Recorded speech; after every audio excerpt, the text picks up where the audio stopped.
So it's 9:02 here in Frankfurt, and a wonderful good morning. Welcome to our 43rd Food for Thought event in cooperation with the Association of Foreign Banks in Germany. A big thanks to our partner. The midterm elections in the USA are almost a month old, and the clear victory of the Republicans predicted by many has failed to materialize. By a narrow majority, they now have control of the House of Representatives, while the Democrats retain control of the Senate. Regardless of the result, the recent election has raised anew the question of whether and how transatlantic relations with the US will change, as in the past, the Republican Party had a more protective than internationally oriented approach. Thus, some interesting questions have to be answered. What do Democrats and Republicans disagree most on in foreign policy? Are Americans and Europeans concerned about the same topics in the international area? And in the light of the Russian invasion in the Ukraine, what role does cooperation play in bilateral perceptions? Using real-time data on geopolitical issues around the globe, Morning Consult had a closer look at the public opinion on these questions and many more. The findings are brought to you today by Sonnet Frisbie. Sonnet is a managing director, Geopolitical Risk EMEA for Morning Consult. Before joining the company, Sonnet was a career member of the Foreign Service in the US Department of State, specializing in issues at the intersection of politics and economics. She has worked on a range of issues, formulating trade and investment policy, engaging in commercial advocacy, monitoring emerging market debt, and coordinating policy related to digital assets. Dear audience, please feel free to input your questions during or after the speech in the Q&A section in Zoom. The PPT slides and the video recording of today's speech will be published on the FMF website tomorrow. Sonnet, welcome, and the stage is yours. Okay, Andreas, thank you so much. Can I get a thumbs up from you that my slides are displaying correctly, full screen? No, it's a preview I see now here. All right, let me see in this case. Probably shared the wrong one. How about now? That's the one, perfect. Yep, looks good, okay. Glad I checked. Well, hello everyone. First of all, thank you so much for having me join you for breakfast. I would like to say I'm not actually in the US right now, which is fortunate because then it would be 3 a.m. in the morning. And no, I am currently visiting Warsaw, so I also have my coffee and I'm on the same time zone as you. Thanks, Andreas, for the kind introduction. As he mentioned, I'm going to talk a little bit about US elections recently and the effect on the US-European relationship. So both US-EU, and that will be the focus, but a little bit of US-United Kingdom as well. And I'm going to do this using survey data, mostly because Morning Consult, where I work, is essentially a survey company. And so I know in Germany you have also survey companies that focus on, market research, so Marktforschungsinstituten, this type of company. And we do that as well, but we also do geopolitical risk. And so we do about 30,000 interviews daily in 43 countries around the world. And specifically related to politics, we look at public opinion of world leaders, international organizations, and then we also can do monthly tracking in 18 of the largest markets. And then we can do custom work in 100+ different countries. So that's the type of data that I'm going to use today. I'll also try and sort of verbally make a note for you if the type of data changes or if my coverage of countries is narrowed in a particular point. So I won't dwell here. This is me. That's my email address. I'm happy to get in touch later if you have additional questions afterwards. So a quick signpost of what we're going to talk about today. Firstly, I'm going to talk about where we are. And what I mean by that is where we are in our transatlantic relationship, how 2022 has shaped up with the course of the Russian invasion and other issues. Then I'm going to pivot to looking at where we're going. And what I'm going to use to do that is essentially our data split by party identification. So I'll look at what Democrats and Republicans agree and disagree on in foreign policy, and what that means for US policy priorities with Europe specifically. I'll also then bring in a little bit of qualitative analysis and talk about how a Republican majority House of Representatives can and cannot translate their preferences into policy, because this is an imperfect transition. One example that I'll dwell on is sanctions, for example. And then finally, I'm going to sort of drill down into some really issue-specific things in the light of what I call cooperative isolationism. So this is a preference that I see on both sides of the Atlantic currently, to work together to live apart. What I mean by that is cooperation, but in the service of greater isolationism. And I'll expound on that and explain more what I mean as I go along. So where we are, areas of disagreement and agreement. So first of all, this reading is from June, July. And so just to give you a heads up on that, but actually these priorities are pretty stable over time, sort of the top 6 or 7. I asked people in the US, and then I asked consumers in the European Union. In the European Union here, it's not full coverage. I have the 4 largest economies. So this is the average of Germany, France, Italy, and Spain. And you can see that there's a lot of overlap on our priorities for cooperation, which I think is good news. Out of these 7, you have 5 that clearly overlap. Where you have a bit of misalignment is on basic research, for example, and labor rights, which Europeans have in their top priority lists and Americans do not. And then trade and coordinating China policy, which the United States has in its priorities and the European Union does not. And then, of course, you have some disagreement on sort of relative prioritization, for example, on export controls. And what I think is really important, it's not just whether you have a match or a mismatch on, let's say, specific topic areas, but sort of generally on geopolitics. There's a bit of a mismatch in transatlantic relations on what we think we should be focusing on. And what I mean by that is China versus Russia. So both Americans and Europeans, and this is now including our friends in the UK added back in, so the same 4 economies plus the UK, are really concerned about inflation. No surprise there, I think, for any of us. Climate change. But then you start to get a lot of movement in the middle, a lot of divergence. In the US, for example, the very sort of top geopolitical issue, I don't mean, sort of general issue that people are worried about, but as far as foreign countries and geopolitics, it's really China's growing influence. And Europeans are concerned about that as well, but at 10 percentage points lower.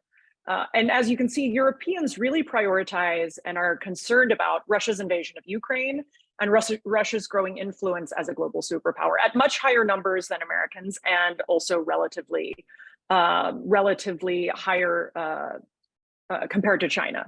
So what I'm going to make the point as I go through this presentation is that this is going to be a source of tension in the next 6 months to a year. As you see, Americans really pushing for more coordination on countering China, and Europeans sort of reticent to be pulled in that direction and really wanting to focus coordination on Russia. This is daily data. So we have data on our tracker in 43 countries. And this is looking at views that Americans hold of the European Union and NATO.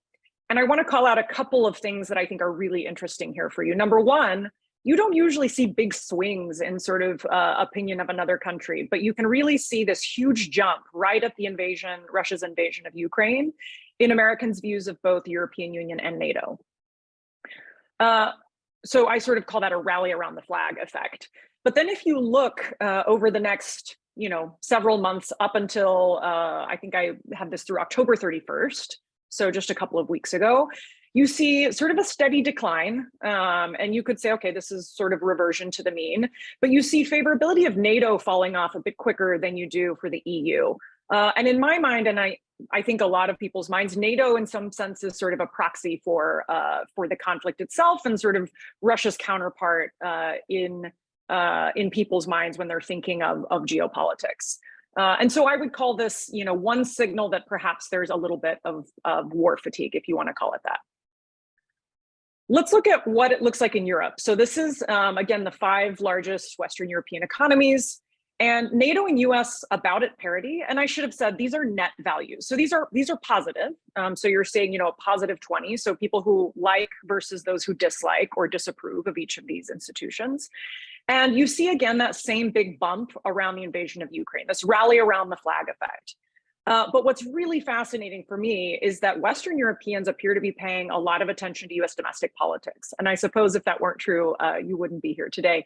So you see big drop-offs in favorability opinions towards the US around the Uvalde school shooting in May, and then again around the Supreme Court's decision on Roe v. Wade related to abortion access in June. Now, you did see that jump back a bit or creep back up. But what's interesting is views of the United States and Western Europe are now about where they were before the invasion. So all of that sort of goodwill and rally around the flag effect seems to have been mostly lost. What you don't see, however, is the same decrease in views of NATO. And this to me indicates that while there may be some, irritation or displeasure with the United States as an entity, Europeans don't seem to have the same reversion to the mean on their opinions of NATO. Frankly, because I think the conflict is much closer, both sort of emotionally and physically, to Europeans. So summing up this where we are section, broad convergence on priorities, but some divergence. Definitely on China versus Russia, and then on what I'll call sort of economic statecraft. So we'll see it on some of these issues like export controls, for example. And then finally, a rally around the flag effect that we've seen, but not forever. Okay. I'll now move into where we're going and looking at these party splits. And what I want to do is talk about what I see as a difference in degree, but not in kind of US foreign policy towards Europe. And what do I mean by that? What I mean is in the areas where Europeans and Americans already disagree and already diverge based on the data that I've showed you, Republicans and Europeans diverge more. But what you don't see are sort of brand new, novel areas of disagreement, with the possible exception of climate change. But I'll also talk a little bit about how that can translate from preference into policy. So as Andrea said, Republicans took the House of Representatives. They have a narrow majority. How will they actually be able to potentially translate some of this into policy? So let's start by looking not specifically at Europe and just looking at general foreign policy priorities for Americans split by party. And, I think, well, depending on how closely you follow American politics, most of this probably won't be a huge surprise. So the number one issue for Democrats in foreign policy is climate change. Republicans put it almost at the very bottom of their list. So that's really the one area where I think Europeans and Republicans will have sort of a novel disagreement. Novel in the sense that they don't have it with Democrats, not novel in the sense that they've never had it before. And then immigration, number one priority for Republicans, also quite low on Democrats' list. Not as relevant, obviously, to Europe, but very interesting and relevant if you're sort of following how domestic politics then translate to international politics. And then what I want to bring up for you is this difference in prioritization, again, of geopolitics. So Republicans prioritize US-China relations at a much higher rate. And the flip is true with Russia's invasion of Ukraine. Democrats prioritize it at a higher rate. So that's, again, sort of a teaser of this difference in degree, not in kind. We already saw that Americans prioritize China versus Russia relative to Europeans, and Republicans will amplify that trend. And now I want to sort of go back to looking at Europe. And this is the same set of issues, let's say, that you saw in that first chart where I compared Americans and Europeans, but now looking by party split in the United States. And so I want to sort of, I know it's sort of a lot of data, a lot of colors. If you look at the Democrat and Republican columns, where you see the colors being different, that's where you have the largest party splits. So again, you can see climate right there at the top with the biggest split. But what I also kind of want you to notice is that Republicans really prioritize coordinating with Europe on national security related issues. So investment screening, supply chain resilience for critical technologies like semiconductors. And this at somewhat higher rates than either Democrats or independents, whereas Democrats give greater weight to cooperation on labor rights, humanitarian aid, and, for example, fighting disinformation. So I think particularly for markets that are exposed to the US and European regulatory risks due to their operations in, China particularly, and potentially also still Russia, this US midterm elections are going to raise the likelihood of a bit more transatlantic disagreement on which threat to prioritize. And as we've seen US-China tensions really elevating recently with Speaker Pelosi's visit to Taiwan, for example, and even sounds from the likely next Speaker of the House, Kevin McCarthy, about visiting Taiwan as well, I think you can expect more of this type of rhetoric and more of that trend in our relationships. Okay. Maybe on the other side of the ledger, I could say that the good news is that since this mismatch on most of these strategies already existed, the post-midterm change is not going to be sort of very jolting, is my prediction. It will be more stylistic and again, more sort of in intensity. Okay. So what I did here is I took those priorities that you saw in the first slide, and I've now replaced Americans with US Republicans to sort of drive home where the divergences and convergences are. So first of all, instead of 5 areas of overlap, there are only 3: oil and gas, export controls, and standards for consumer products. And as I mentioned, Republicans are really sort of pushing for more cooperation on these, I don't know if you want to call them sort of, tip of the spear type of issues, economic statecraft. And so I think that's going to be something that you will feel in the relationship. And I want to talk a little bit about the mechanism really quickly. So a Republican-controlled Congress will amplify this mismatch in 2 ways that I see. First, a Republican majority in the House can directly influence the dynamics through the power of the purse. And what I mean by that is Congress has to approve all funding. So if we think specifically, for example, of Russia's invasion of Ukraine, it's going to be a real problem if Republican legislators, and frankly, any US legislators, perceive that by supporting Ukraine, it's decreasing overall US military readiness to deter China. And we've already seen some rhetoric along those lines that, hey, we can't give all of our patriots to Ukraine because we need to have enough to still have a credible military deterrence. So in our data, for example, as of November 21st, only 20% of Republicans said the US isn't doing enough to counter Russia's invasion, and 30% said the United States is doing too much. And so where I think you're going to see this is threats to make budget cuts. And I think that they're probably going to be pretty credible as far as public opinion is concerned. You've already heard, again, House GOP leader Kevin McCarthy making statements like there's not going to be a blank check for Ukraine. And so because they have the House, even though it's a narrow majority, they can really sort of put the brakes on funding.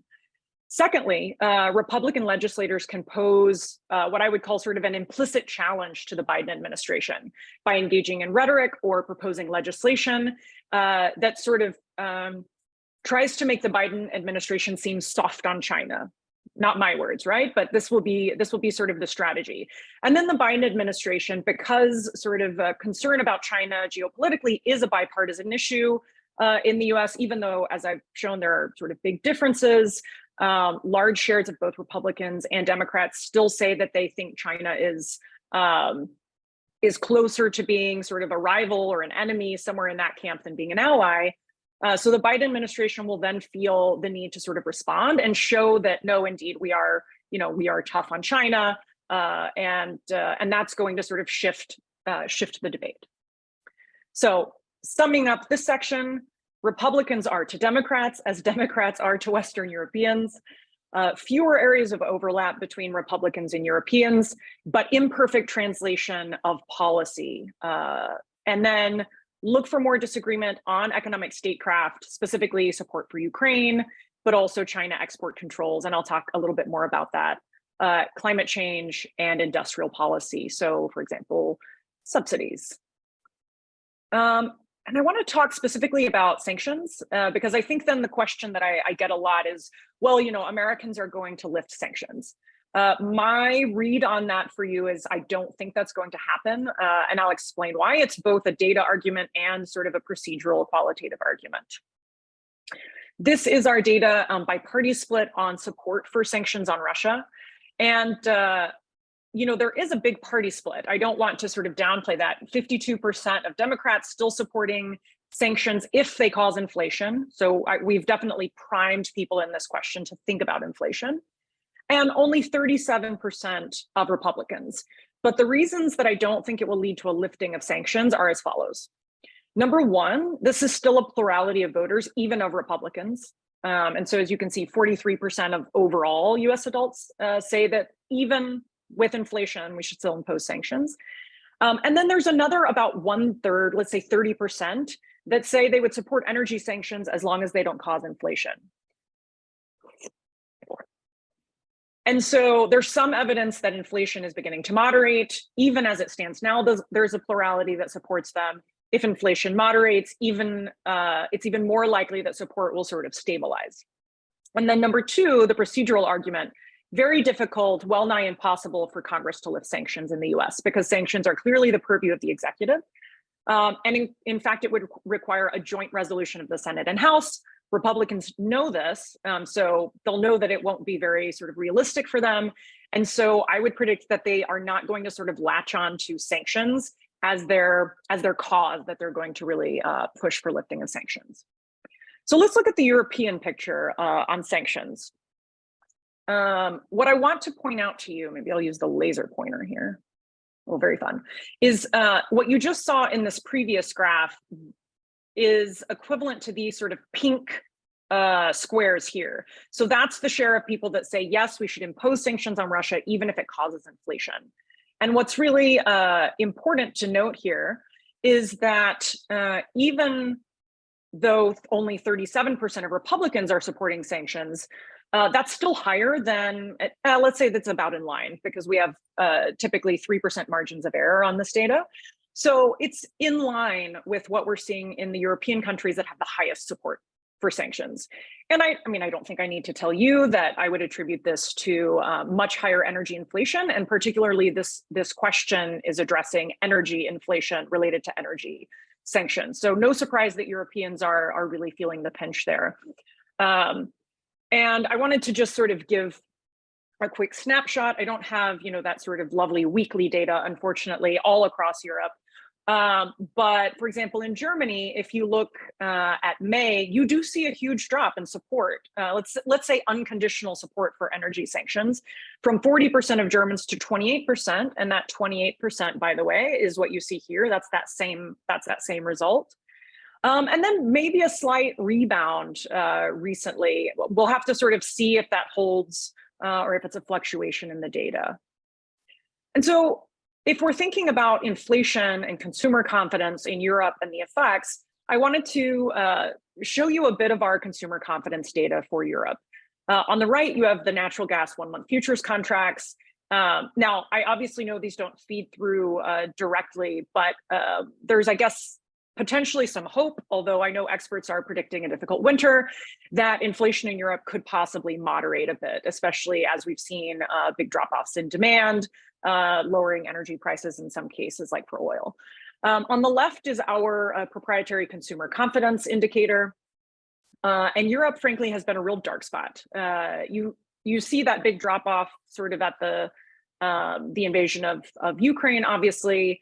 But then what you see is continuing deterioration of consumer confidence. And it's not, let's say, what I've had people say is it's everywhere in the world. This is true. We have seen consumer confidence declining. But if you look at sort of the percentage declines in Europe, especially the UK, Germany, are really striking, even relative to some of the other markets where we track this. If you're interested in sort of how we construct this, our consumer confidence data, we have a cooperation with the Cleveland Federal Reserve to do this data, and you can find it on your Bloomberg terminal at ECOS. What we're also using it for is nowcasting of the Michigan Survey of Consumers to sort of show the equivalency of this data. That's maybe for some of the wonks in the audience. So I mentioned that the previous question really focused on energy sanctions and energy inflation. So I wanted to see, is there more support if I just ask about specific kinds of sanctions? And indeed, yes. So all of these are net positive. Again, this is net support. So yes, I support minus no, I don't support it for all of these countries. And you can see that, you know, the inter-country trends still hold. So the US and the UK and Spain still support individual types of sanctions at higher rates, but you actually have sort of positive support for sanctions basically across the board if you don't prime people to think about energy inflation. What I also think is really interesting, especially looking towards next week when we're supposed to have the oil price cap and or the oil embargo go into effect. Setting a price cap on Russian oil is the most popular of these individual sanctions, whereas banning European companies from helping export Russian oil is the least popular and has the most spread. And so I think that sheds a little bit of light on why some of the debates around this, this policy have been incredibly fraught, because people want to do it, but they're not, I think, really sure that they like the mechanism. Okay, so Europe's consumer confidence battered by energy inflation, undercutting support for sanctions. In the US, support is generally higher, though somewhat lower among Republicans than Democrats. And then support for specific types of sanctions, if you don't mention inflation, is much higher on both sides of the Atlantic. Expect the United States to keep sanctions in place, barring a major change in the conflict itself. That's important to say. And I didn't sort of, really drill down on this, especially because I think many of you probably have much more specialized knowledge of sort of the European sanction regime. But I also expect Europe to roll over the sanctions. There's an upcoming rollover on January 31st. And even though Europe needs nominal unanimity, typically what you see is a lot of sort of horse trading around those periods. For example, Hungary trying to get concessions on EU funds, or other countries looking to get exceptions for state aid. And then you actually do see those sanctions typically rolled over. Okay, so in the last few minutes before we kind of move to questions, I want to talk about this idea of cooperative isolationism, working together to live apart. So what I've seen very strongly in the US data, and also quite strongly in the European data, is a preference for cooperation with allies and partners, sort of traditional allies and partners, but in the service of isolationism. And I don't mean sort of, it sounds like an oxymoron, right? It sounds like a strange dichotomy to say we want to cooperate to be isolationist. But it's basically, we want to cooperate with our traditional allies to make progress on things that we think make us more self-reliant. So here's a really interesting example. This is the views of Americans and Europeans on cooperating to secure critical supply chains. So huge positive sentiment around transatlantic cooperation in this space. However, we know that both the US and the EU have passed CHIPS Acts that have over $50 billion worth of subsidies in their respective bills. And so in practice, this is the sentiment, but in practice, the transatlantic cooperation in this space will be robust, but it's going to center around deconflicting duplicative subsidies, for example. And other places where I think you're going to see this in a similar vein, cooperating on climate change, also among US and European adults, top priorities for transatlantic cooperation. But we've seen increasingly pronounced disagreements between US and Europe on US subsidies for electric vehicles under the Inflation Reduction Act, and indeed threats to spark a US-EU trade war. And so I think you're going to sort of see, what would I call them, less obvious solutions that will try and mollify this type of public opinion. What do I mean by that? The sort of obvious solution would be to add European companies into the bill to get the subsidies. I think you might see things more like delayed implementation of certain provisions of the bill, or the introduction of parallel EU subsidies as a more likely outcome. And indeed, you saw US Trade Representative Catherine Tai telling Europe, just pass your own subsidies.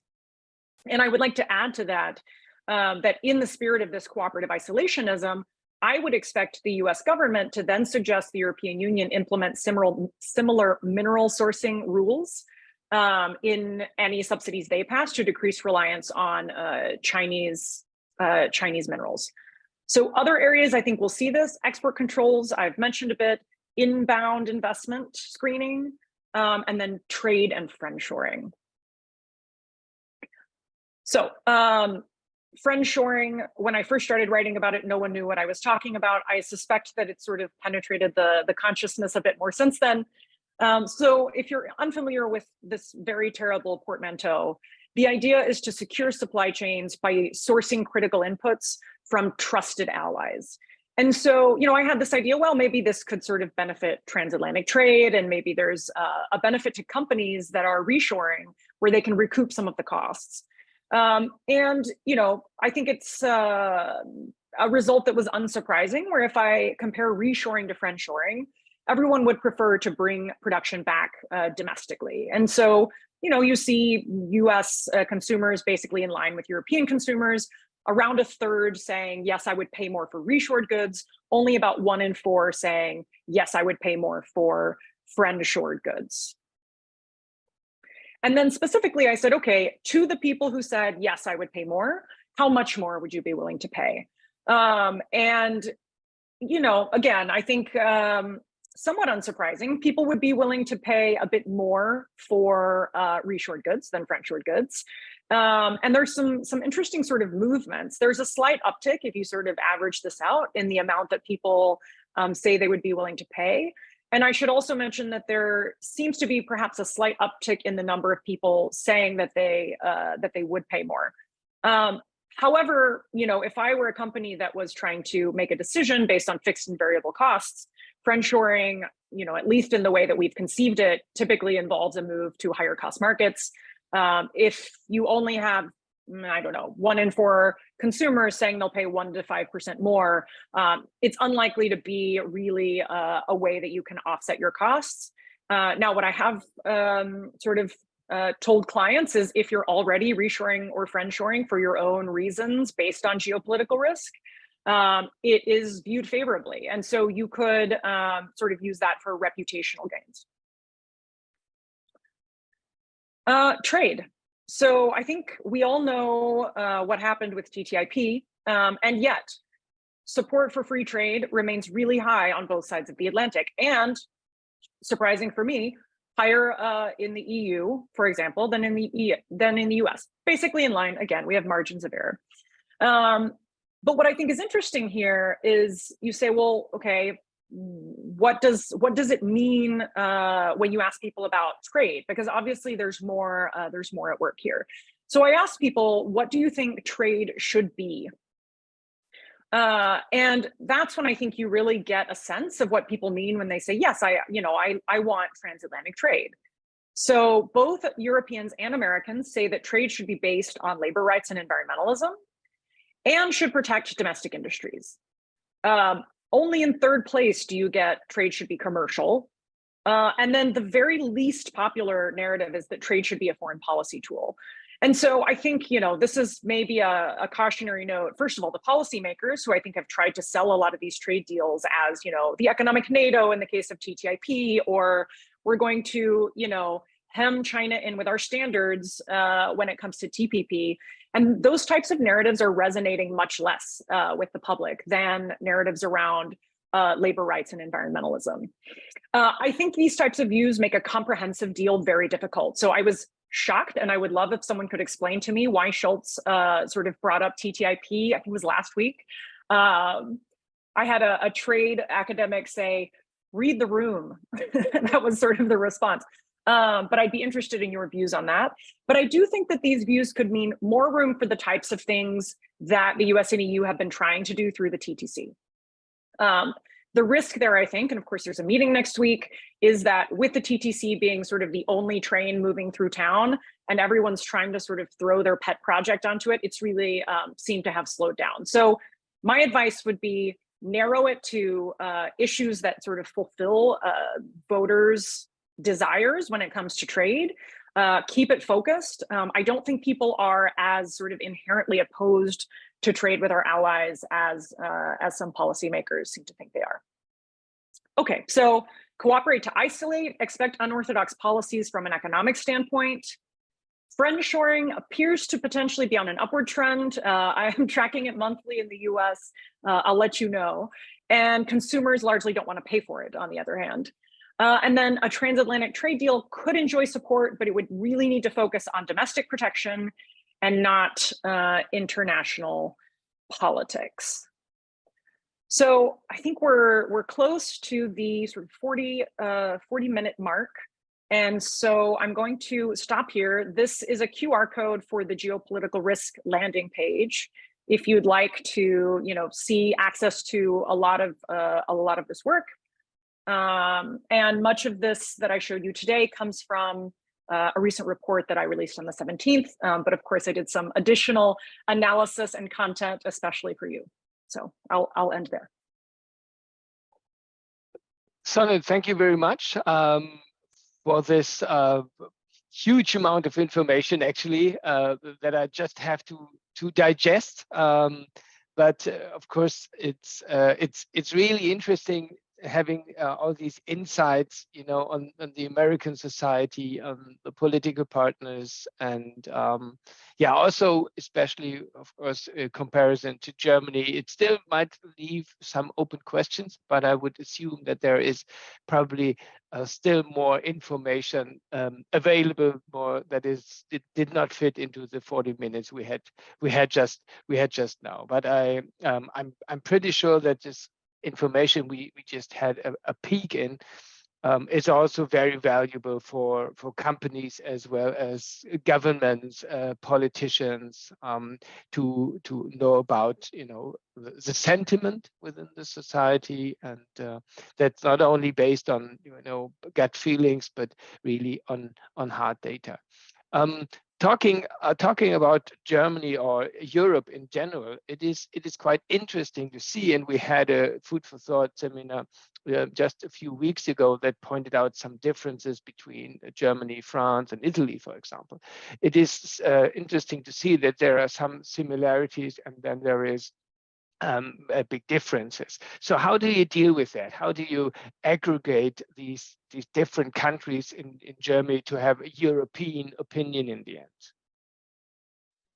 Yeah, no, there actually are pretty huge differences. So maybe I'll just show as an example this map, and this is some of our daily data looking at opinions of the United States. So I showed this time chart where you saw these big swings around US domestic policy, but I don't think that we can necessarily assume that opinion in Poland would have declined as much around the Roe v. Wade decision as it may have in parts of Western Europe. And so I think there are big differences when you're looking at 20 plus markets. I'm using the 5 largest markets because frankly, that's what a lot of our clients are interested in. And I think if you look at a lot of the qualified voting procedures in the EU, it's not a perfect proxy, but it's sort of a proxy for the ways that decisions are often sort of come out the other end. So, I mean, goodness, just look at how lovely it is to be an American in Poland, which is where I'm sitting right now, compared to being an American in maybe Austria. No, I know I'm being very tongue-in-cheek. But this type of data, I think, is also really interesting, for example, to American companies that might be trying to decide, okay, do we have an overtly American brand presence? Should I use it in Norway or in Switzerland? Unclear, but in Romania, absolutely. So I do think the granularity is helpful in some cases, but I think you can get to, let's say, some abstraction of European opinion by focusing on a subset of the largest economies. Oh, thank you.